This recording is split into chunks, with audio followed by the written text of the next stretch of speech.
Hey guys, Tyler here. Today we're going to be programming a 2012 Nissan Leaf with the AutoProPAD LITE.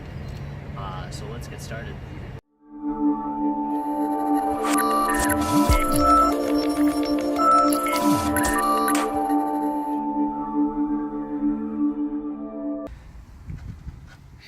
Alright guys, so here we are. Let's get started. First thing we're going to be doing is we're going to select Nissan, hit agree. So the security system that we're going to be working on today is a 4-digit PIN.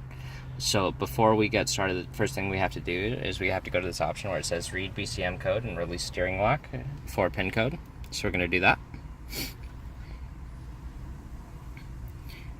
Failed to connect. So let's turn the car on first.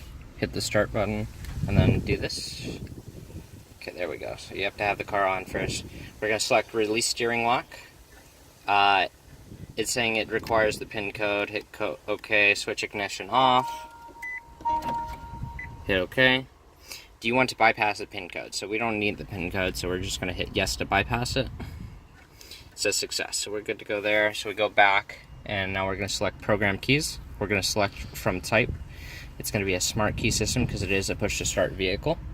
And we're going to select 4 PIN code, and this one is going to be a type 5 without slot. The reason being is because it's a push to start, so there is no slot. It is just the push to start button. So type 5. It says take all smart keys out of the car and press the start button. So I have both of my smart keys right here. I'm going to set them down on the ground so the car's not searching for them. I'm going to hit OK.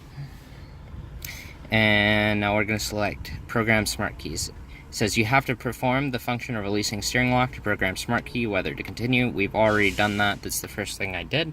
So we're going to select yes. Put the back of the smart key to the program to be programmed on the start button. Press start button and wait for security light to be extinguished.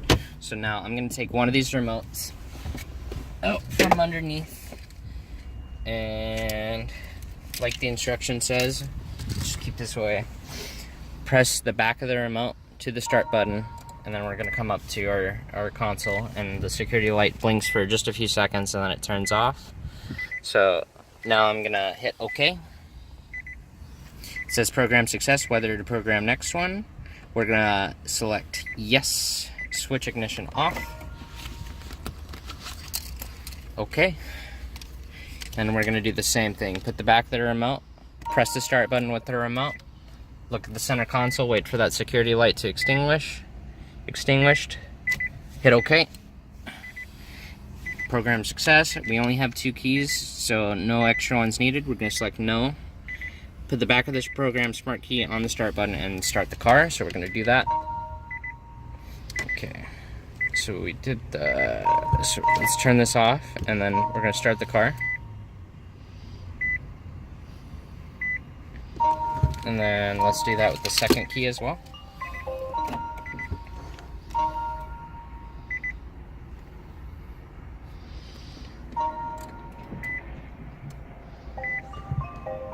Alright, and this iKey system fault shows up. What I notice is I'm going to turn the car off, and then I'm going to test the remote on both remotes that were programmed. And now I'm going to try to start the car with one of the remotes. And that fault code clears off from the center console. And now I'm just going to test to make sure the push button feature is working on both. So first thing I'm going to do is set both remotes on the ground, hold the brake, hit start. It says key is not detected. We're going to pick one up, press the start button. Car starts up just fine.